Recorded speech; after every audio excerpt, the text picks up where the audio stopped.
4 दिन की नौकरी में मैं blue star operation golden temple, ठीक है, हजरत बल ऑपरेशन हुआ था 93 में, ठीक है।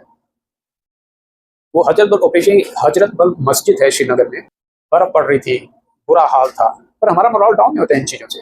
5 स्टार का खाना बन के आता था, उनकी कैलोरीज, डाइटिशियन उनकी कैलोरीज, कितनी कैलोरी होनी चाहिए उनके खाने में, और वो सारी चीज़ें आती थी और अंदर जाती थी, और हम उसको अंदर भेजते थे, तो कहीं ना कहीं चुकता था। Of language and the kind of abuses is given to us is very demeaning, very demeaning. Army ही एक ऑर्गेनाइजेशन है। अभी आपने अखबारों में अभी पढ़ा होगा कि I used to feel proud जब शहीद की बॉडी आती थी, it was matter of pride. आपका कोई war experience? War experience, I'm too young to see those wars of 62, 65, 71. But yes, those wars, वो अभी कन्वेंशनल वॉर तो बहुत कम चांसेस हैं कन्वेंशनल वॉर के। अभी जो वॉर हैं वो इंसर्जेंसी से, क्योंकि जो आप लो बजट में जो आप गेन कर सकते हैं, तो वो इतने हाई बजट में कोई नहीं लड़ना चाहेगा। सो एम इज मतलब दुश्मन का एम हो, हमारा एम हो, एम होता है कि अपने दुश्मन को डिस्टेबलाइज करना।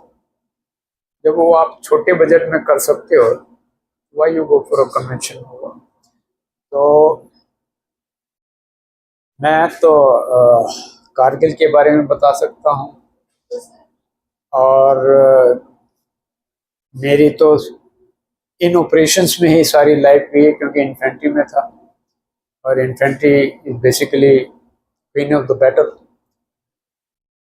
तो ऑपरेशंस के टाइम पे कभी आपको कोई डिसीजन मेकिंग में कितनी प्रॉब्लम आई है? लाइक आपको कोई बहुत ज्यादा ही ऐसा डिसीजन लेना जिसमें एक बार को आपने सेकंड थॉट लिया कि यार ये डिसीजन मैं लेने जा रहा हूँ, क्या होगा इसका आगे?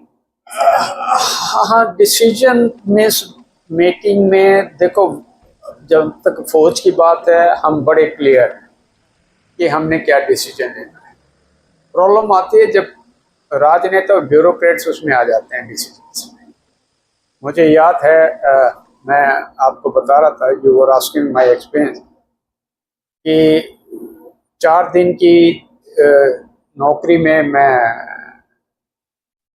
Blue star operation golden temple वो किया था।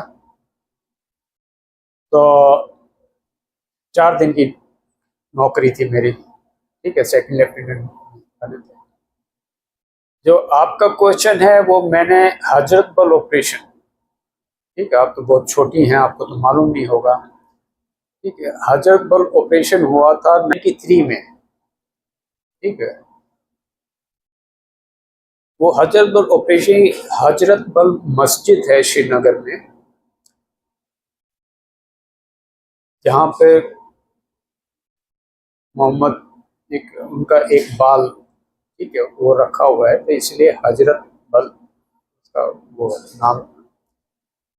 तो उस मस्जिद में मिलिटेंट्स ने आके उसको ऑक्युपाई कर दिया,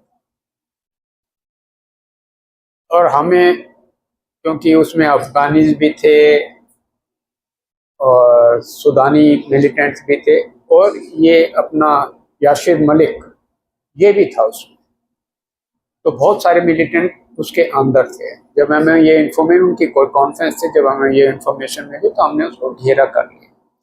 और ये दिसंबर का टाइम था, बर्फ पड़ रही थी, बुरा हाल था। तो जब हमने उसको घेरा किया, तो घेरा का मतलब है 24 घंटे, 24 घंटे हम, मेरा जवान, हम बर्फ में उस मस्जिद को घेर के बैठे हुए,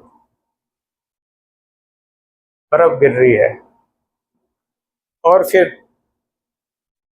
हमें, ठीक है, फौज खाना देती है, पर कितना कहाँ कहाँ तक जाएगा गर्म खाना। ठंडी रोटियां हो जाती थी, ठंडी सब्जी हो जाती थी, ठंडी चाय हो जाती थी, पर हमारा मोरल डाउन नहीं होता इन चीजों से। मैं मोरल तब डाउन होता था जब मिलिटेंट्स के लिए 5 स्टार का खाना बन के आता था, उनकी कैलोरीज, डाइटिशियन उनकी कैलोरीज कितनी कैलोरी होनी चाहिए उनके खाने में, और वो सारी चीजें आती थी और अंदर जाती थी, और हम उसको अंदर भेजते थे, तो कहीं ना कहीं चुभता था। उसके बाद जब नेगोशिएशन हुआ, it was a political decision, negotiation हुआ, जो मैं आपको बता रहा हूँ, ब्यूरोक्रेट और राजनीति, जब नेगोशिएशन हुआ, मिलिटेंट्स ने सरेंडर किया, तो हम उन्हें एक स्कूल में लेके गए। स्कूल में हमने कोशिश किया कि हम उनको इंट्रोगेट करके थोड़ा सा उनसे पूछे क्या क्या क्या था, क्या है क्या नहीं। तो हमने थोड़ा सा इंट्रोगेट किया। तो उस टाइम होम सेक्रेटरी थे, मैं नाम नहीं लूँगा, वो वहाँ पे ही केम, and when he came to know that we have interrogated me, the militants must have told him and all that we have tried to interrogate them. And the kind of language and the kind of abuses is given to us, they were very demeaning, very demeaning. So miss, वहाँ पे फिर moral आपका down होता है। हम फौज, बेटा आप एक चीज लेके चलिए, 47 की लड़ाई थी, 62 की लड़ाई थी, 65 की लड़ाई थी, 71 की लड़ाई थी, कारगिल की लड़ाई हुई। बच्चा कुएं में गिर गया, उसको निकालने की बात है, बाढ़ है, अर्थक्वेक है, कोई भी आपत्ति कोई भी इस देश पे आई है, इस फौज ने कभी इस देश को नीचे नहीं देखने दिया। तो हम नीचे नहीं देखने, रोटी मिले मिले, ठंडी मिले, गरम मिले, क्या मिले क्या मिले, ब्यूरोक्रेट क्या करे, राजनीति क्या करे, ठीक है, हमें मानना पड़ता है उनके उद्देश्य। After all we are democratic country, ठीक, हमें मानना पड़ेगा, ये लोग भी देंगे, पर कहीं ना कहीं कई बार वो चीज दे जाती है ये चीज। सर कारगिल वॉर के बारे में आप बताइए कि जैसे जब वहाँ पे लड़ाई हुई तो बहुत सारे हमारे जवान भी शहीद हुए थे, तो उनको देख के आप एकदम से कैसा फील हुआ कि नहीं हमें स्टेप बैक करना चाहिए कि हमारी आर्मी को भी तो नुकसान होता है, कभी ऐसा फील हुआ आपको? एक आर्मी ही एक ऑर्गेनाइजेशन है। अभी आपने अखबारों में अभी पढ़ा होगा कि केरला की हाई कोर्ट ने एक स्टेटमेंट दी है कि सोल्जर जो है वो ब्लैंक चेक देता है नेशन को अपनी लाइफ का, और ये ही एक ऑर्गेनाइजेशन है जो अपने देश को जो तनख्वाह, जो वेलफेयर, जो देश उनके लिए जो प्यार मोहब्बत आप लोग जो देते हैं फौज को, उसके बदले में वो अपनी शहादत से उतारता है। एक ही ऑर्गेनाइजेशन है और कोई ऑर्गेनाइजेशन नहीं है, ठीक है। तो मिस आपने कारगिल की बात की है, तो कारगिल की मैं आपको बताता हूं कि I used to feel proud जब शहीद की बॉडी आती थी, it was matter of pride. क्यों? क्योंकि ये जानते हुए, और मैं आपको ये बता देता हूं कि कारगिल की लड़ाई अगर कोई सेना, दुनिया की कोई सेना लड़ सकती थी तो वो भारत की सेना थी।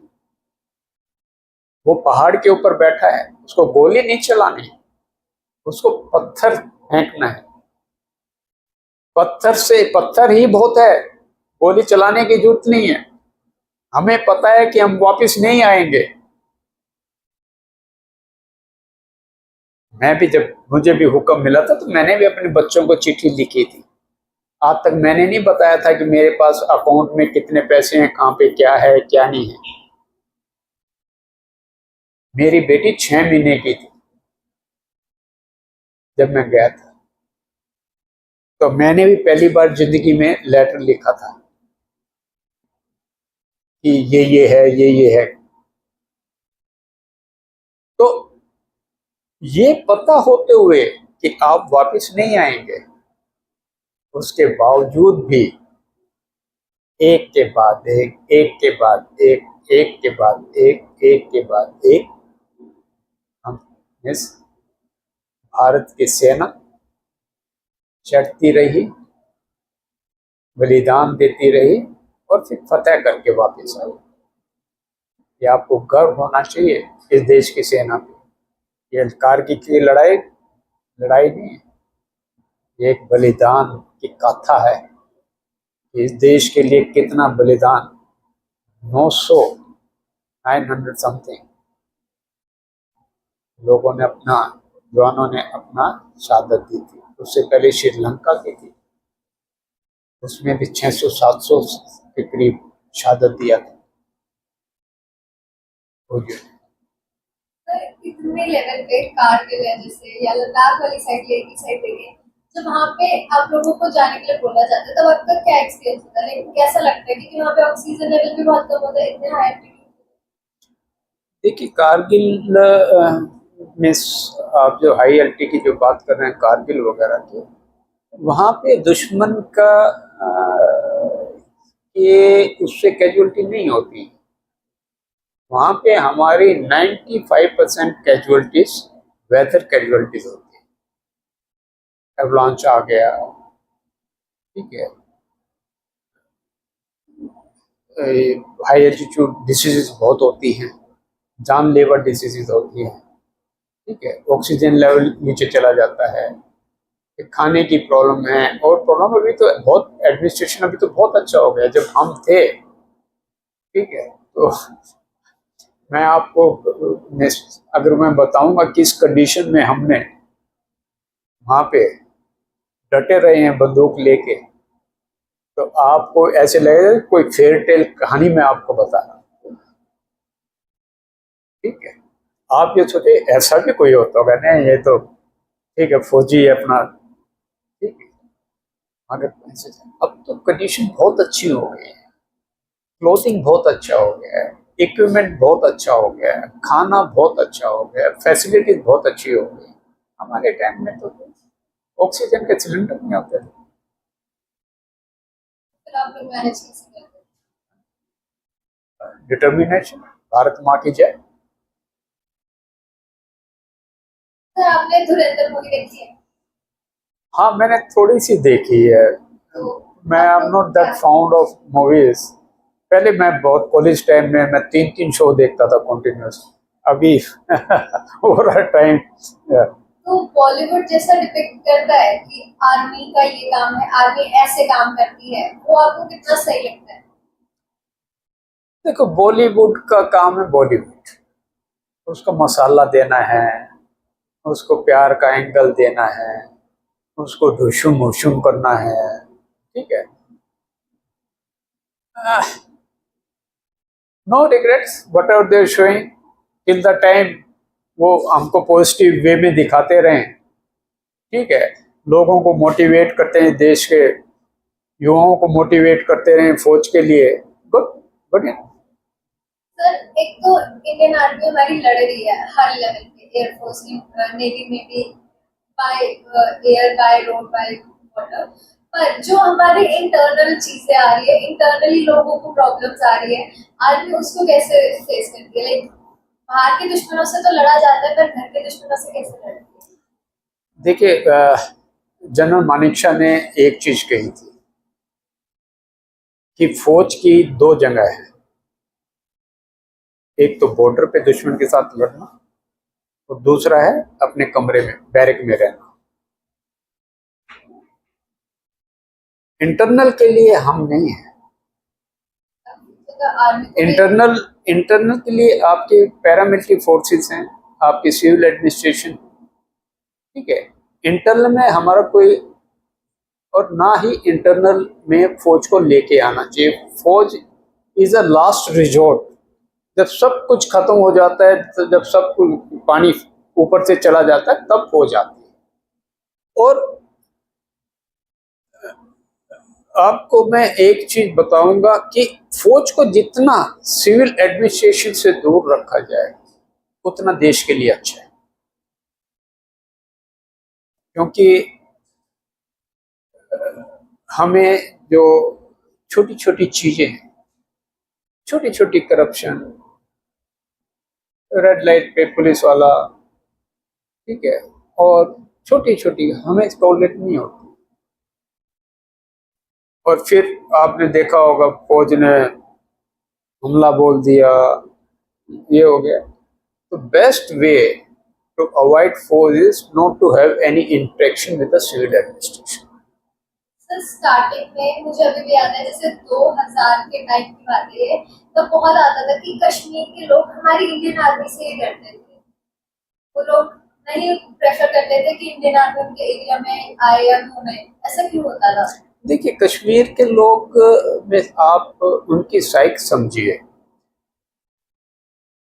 कश्मीर का जो ये मिलिटेंसी है, आप ये मत समझिए कि कश्मीरियों ने की है ये militancy.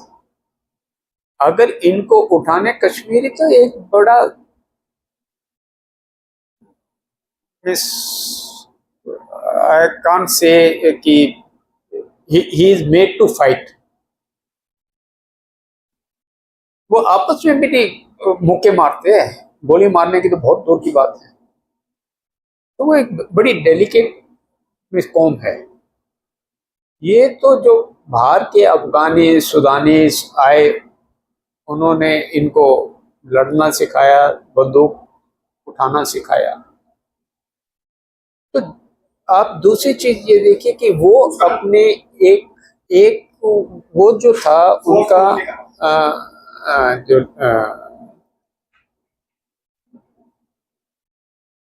Where there is a religion movement,